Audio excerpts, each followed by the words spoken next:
Sebagai warga negara, kita kerja keras, cari uang dan bayar pajak untuk mendanai pemerintah. Tapi anehnya, begitu ada warga yang mengkritik kinerja pemerintah, justru sesama warga yang mengamuk dan membela mati-matian. Sejak kapan posisi kita bergeser dari pengawas menjadi pembela? Dan ini bukan cuma karena sistem pertahanannya yang bermasalah. Bukan, tapi karena kita sebagai rakyat punya penyakit kronis, yaitu alergi intelektualitas dan anti sama data. Kalau kita belajar teori sistem politiknya David Easton, negara itu cuma wadah yang memproses input menjadi output. Input itu artinya tuntutan dan aspirasi dari kita, output itu kebijakan publik. Nah, yang bertugas mengalirkan input ini adalah infrastruktur politik, partai politik, kelompok kepentingan, media, sampai tokoh politik. Tapi yang terjadi di Indonesia, arus inputnya tuh macet total, bukan karena jalurnya nggak ada, tapi karena infrastrukturnya sengaja dirusak oleh fanatisme.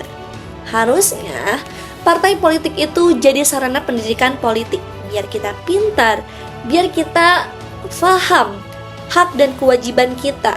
Partai politik kita malah terjebak dalam pragmatisme. Mereka malas melakukan kaderisasi yang berbasis ideologi, semuanya transaksional. Cuma butuh suara kita pas pemilu aja. Alih-alih mengedukasi, banyak partai yang justru memproduksi konten propaganda.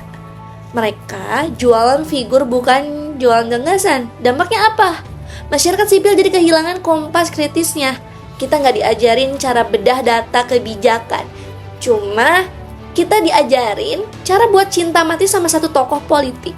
Makanya, begitu tokoh politik idola kita dikritik pakai data, kita nggak balas pakai data lagi.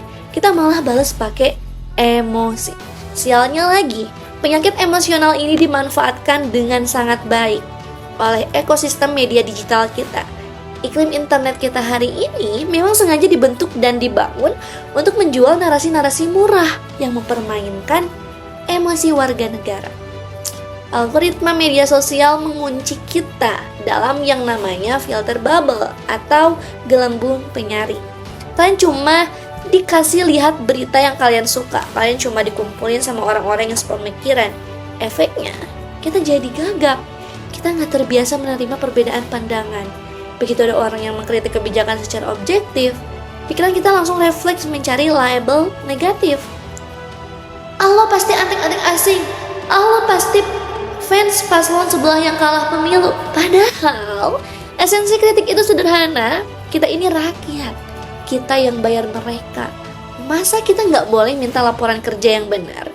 Karena saluran formalnya mampet. Karena partai politik dan DPR tuh sudah berada di tingkat kepercayaan yang sangat rendah.